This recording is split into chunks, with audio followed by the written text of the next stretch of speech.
Fala pessoal, tudo bem? Saudades de todos aí. Hoje a gente vai falar sobre a diversidade cultural brasileira. Só antes gostaria de reforçar algumas coisinhas que nós já falamos anteriormente, como a questão da pandemia do coronavírus, e reforço então que espero que todos estejam tomando os devidos cuidados para que todo esse esforço que está sendo feito aí, de alguma forma valha a pena, tá? Então, tome os cuidados necessários, por gentileza. A outra coisa que eu quero reforçar também, antes de falar do assunto, é com relação às atividades. Então, eu mandei atividades já na semana passada, estou mandando semanalmente e estou vendo quais são as pessoas que estão fazendo ou não. Inclusive, na última atividade, eu até solicitei que me enviassem uma breve questão lá, através do portal, e a última vez que eu olhei, 10 pessoas das 29, 30 da turma haviam me enviado. Tudo bem que ainda tem prazo, tá? E o prazo ainda vai mais um tempo, mas tentem me enviar até para eu saber que de fato vocês estão fazendo o que é solicitado, e que todo o esforço que está sendo feito também pelos professores está valendo a pena. Ok, pessoal? Então agora eu vou falar sobre o assunto de hoje, que é a diversidade cultural brasileira, que está aqui no livro de vocês, iniciando na página 16. Tá? É o texto que se inicia com esse título e se estende para a página 17. E depois, ao final, quando eu explicar, eu vou pedir para vocês fazerem essa atividade que está aqui na página 17. Como vocês sabem, o Brasil é um país que se caracteriza, entre outras coisas, por ter uma grande diversidade étnica. Muitos povos se reuniram aqui, além daquele povo que já estava aqui, né, que é o povo indígena.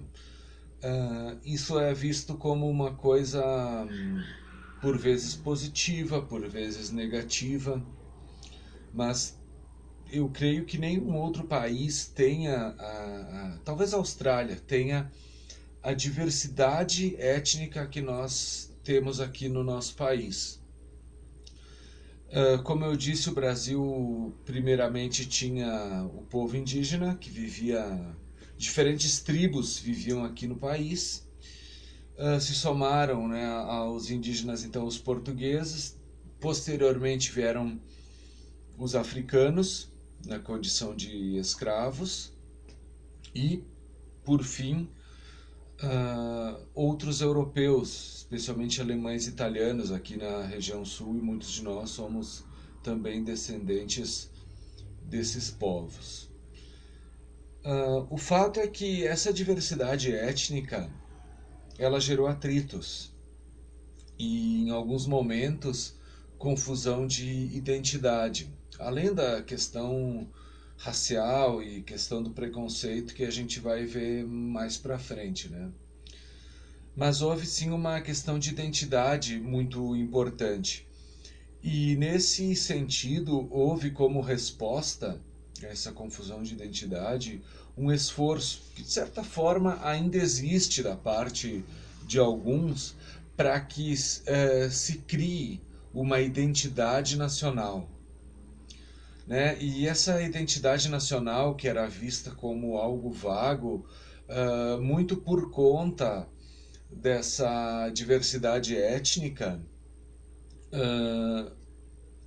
teve algumas situações, algumas coisas que foram criadas, vamos dizer assim, como forma de diminuir essa falta de identidade, né? Para que se tivesse uma identidade própria. E aí se afirmou, num determinado período histórico, coisas como a MPB, o samba, o carnaval, a caipira, caipirinha, eu quero dizer, né? Como fatores que afirmassem a identidade nacional, como fatores especificamente brasileiros, e que isso, em torno disso, o povo brasileiro se uniria, né?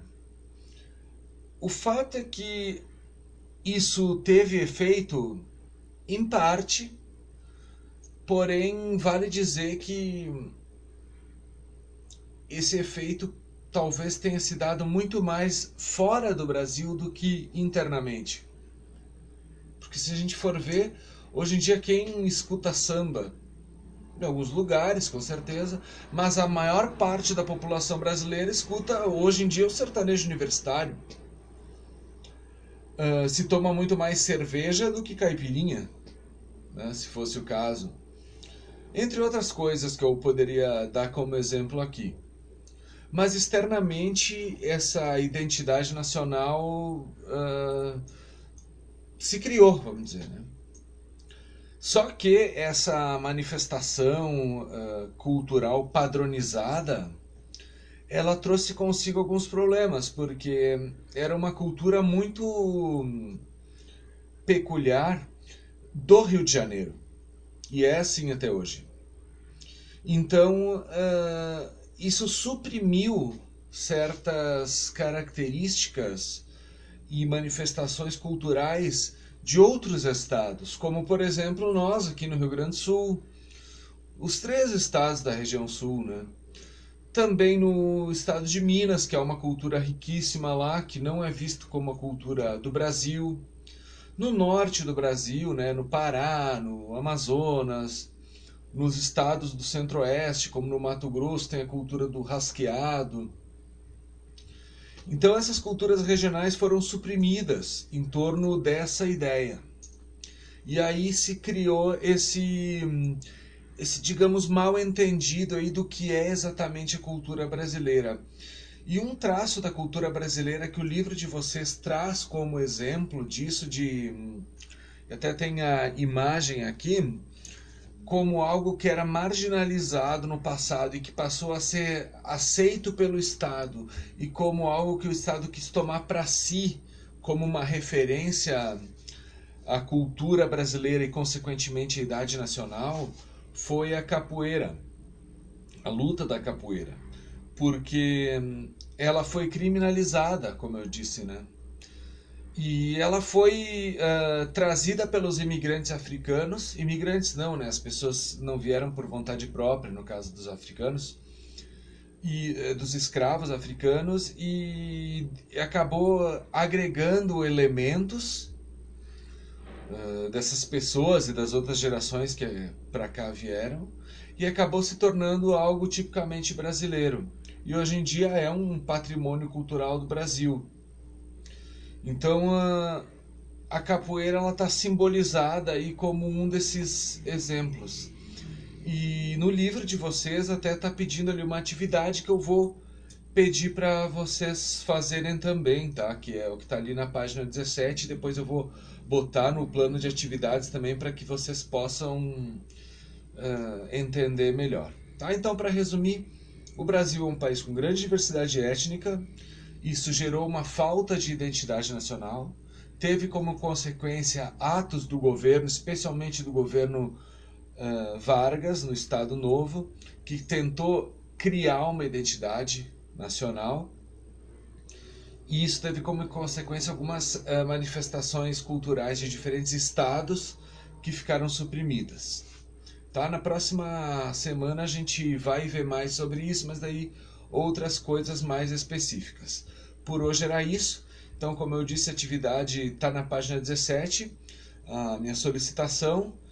E olhem lá no plano de atividades que vai estar tudo melhor explicado, certo? A gente vai ter algumas lives, então, como vocês sabem, e lá vocês vão poder tirar dúvidas tanto sobre esse conteúdo que eu passei hoje, como também, se for necessário, sobre os conteúdos pregressos, aquilo que a gente já viu anteriormente. Tá, pessoal? Então, um abraço, fiquem com Deus aí, se cuidem e a gente se vê. Tchau!